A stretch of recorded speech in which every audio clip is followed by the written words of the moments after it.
पिछले 5 सालों में 12 साइंस में आमिर सर्च इंस्टीट्यूट के 5 बच्चे अबो 90%, 22 बच्चे अबो 80%, 36 बच्चे अबो 75% और एमएचटी सीईटी में 7 बच्चे अबो 90% स्कोर कर चुके हैं। मुमरा का एक ऐसा इंस्टीट्यूट जो स्पेशली 11th और 12 साइंस और कॉम्पिटिटिव एग्जाम जैसे जेडब्ल्यू नीट एमएचटी सीईटी की तैयारी के लिए बनाया गया है। Aamir search institute 11th science के लिए लाए हैं उड़ान बैच, जिसमें नीट, जेडब्ल्यू, एमएचटी, सीईटी की कंप्लीट तैयारी कराई जाएगी।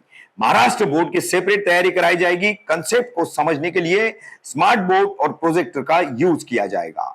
और अगर बच्चे ने एसएससी में साइंस और मैथ्स में अबो 90 मार्क्स स्कोर किए हैं तो उसे 11th स्टैंडर्ड में फ्री पढ़ाया जाएगा। तो दिए हुए नंबर पर आज ही कांटेक्ट करें। शुरू हुआ मुख्यमंत्री एकनाथ शिंदे और उनके विधायकों का काउंटडाउन। नोटिस भेजने और सुनवाई के बाद क्या फैसला सुनाएंगे विधानसभा स्पीकर राहुल नार्वेकर।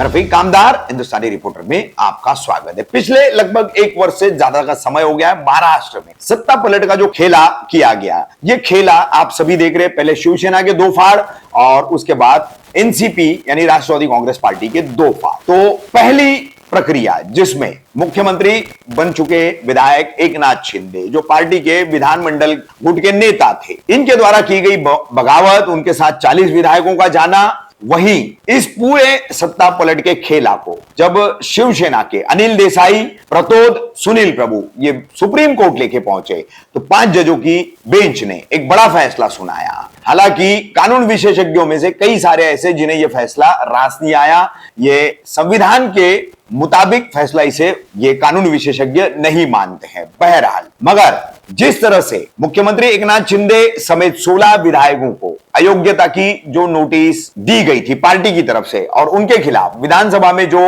विधानसभा अध्यक्ष के पास याचिका दायर की गई थी, उस मुद्दे पर सुप्रीम कोर्ट ने अपना नजरिया कानूनी नुक्तों से स्पष्ट कर दिया है और विधानसभा स्पीकर पे यह मामला सौंपा भी था। इस फैसले में अब जैसे ही एनसीपी के 2 फाड़ हुए, अजीत दादा पवार उप मुख्यमंत्री बन गए, अपने साथ में अन्य 8 लोगों को लेकर उन्होंने मंत्री पदों की शपथ ले ली और एनसीपी के 2 फाड़ उभर कर महाराष्ट्र में सामने आ गए। उसके बाद फौरन अचानक दूसरी तरफ कुछ घटनाएं तेजी से होने लग गई। सबसे पहली घटना, सुनील प्रतोद जो शिवसेना उद्धव बालासाहेब ठाकरे के व्हिप हैं, प्रतोद हैं, उन्होंने सुप्रीम कोर्ट का फिर एक बार दरवाजा खटखटाया, याचिका दायर की। विधानसभा के स्पीकर राहुल नार्वेकर एक निश्चित समय में मुख्यमंत्री एकनाथ शिंदे समेत तमाम दल बदल करने वाले या पार्टी विरोधी गतिविधियां करने वाले जो विधायक है जिन्हें अयोग्यता का नोटिस दिया गया है उन पर कोई कार्रवाई नहीं कर रहे, इसलिए उन्होंने वो याचिका दायर कर ली। अब इस याचिका पर सुनवाई कब करना है ये सुप्रीम कोर्ट जल्द ही तय करने वाला है। मगर जैसी ही ये याचिका दायर हुई, डबल इंजन में ट्रिपल इंजन का पहिया जुड़ने के महज 2 दिनों बाद ये याचिका सुनील प्रभु ने शिवसेना उद्धव बालासाहेब ठाकरे गुट की तरफ से दायर की और उसके ठीक 48 घंटों के अंदर विधानसभा के स्पीकर अध्यक्ष राहुल नार्वेकर ने मुख्यमंत्री एकनाथ शिंदे और उनके तमाम विधायक और दूसरी तरफ उद्धव बालासाहेब ठाकरे गुट के तमाम 14 विधायक, ऐसे सभी विधायकों को अब नोटिसें दे दी है और इन्हें 7 दिन बाद की सुनवाई दी है। 7 दिनों में इन्हें अपना जवाब इस नोटिस के जवाब में विधानसभा अध्यक्ष के सामने पेश करना होगा। उसके बाद स्पीकर राहुल नार्वेकर इस पर फैसला करेंगे। अब किस तरह से फैसला करेंगे, सुप्रीम कोर्ट के दिए गए फैसले की रोशनी में अपना फैसला करते हैं विधानसभा स्पीकर। चुनाव आयोग से उन्होंने क्या पार्टियों की जो है संहिता मंगाई है, कॉन्स्टिट्यूशन मंगाए हैं, उसके आधार पर कैसा फैसला करते हैं ये तो आने वाला वक्त बताएगा। क्योंकि अगर मुख्यमंत्री एकनाथ शिंदे, उनके समर्थक विधायक शुरू के 16 और बाकी के 24 ऐसे कुल 40 विधायकों के दल बदल की प्रक्रिया तो हुई नहीं है, मगर पार्टी विरोधी गतिविधियों की ये पूरी प्रक्रिया मानी जाएगी और सुप्रीम कोर्ट ने उसे माना है।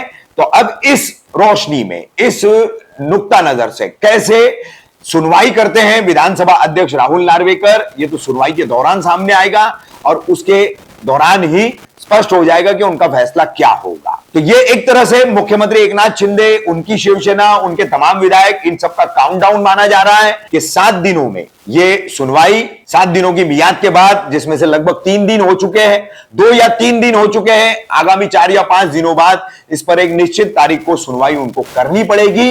और ये काउंटडाउन की शुरुआत है मुख्यमंत्री एकनाथ शिंदे, उनके समर्थक विधायकों की।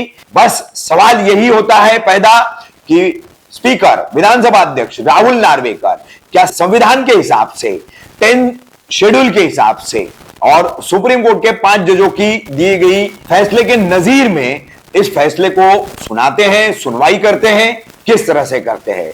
बहरहाल जिस तरह से कहा जा रहा था कि भाजपा ने, बीजेपी ने आने वाली संविधानात्मक चुनौतियों को या संवैधानिक पेचों को टालने के लिए, पहले से ही डैमेज कंट्रोल करने के लिए, भविष्य का डैमेज कंट्रोल करने के लिए अभी से अजीत दादा को ले लिया एनसीबी में 2 फाड़ करके। तो ये कहीं ना कहीं अब ये जैसी प्रक्रिया शुरू हुई है, एक तरफ सुनील प्रभु का सुप्रीम कोर्ट में जाना, दूसरी तरफ उसके दूसरे या तीसरे ही दिन विधानसभा अध्यक्ष द्वारा मुख्यमंत्री एकनाथ शिंदे और 16 विधायकों को अयोग्यता की दायर की गई याचिका पर नोटिस जारी करना और उसकी सुनवाई करना।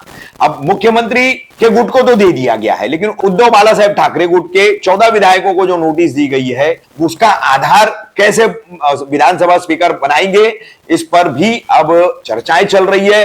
कानून विशेषज्ञ उस पर भी बात कर रहे हैं। मगर कुल मिलाकर के मुख्यमंत्री एकनाथ शिंदे और उनके धड़े का यह काउंटडाउन शुरू हो चुका है, ऐसी चर्चा राजनीतिक गलियारों में भी है और कानून विशेषज्ञ भी उसी नजरिए से इसको देख रहे हैं।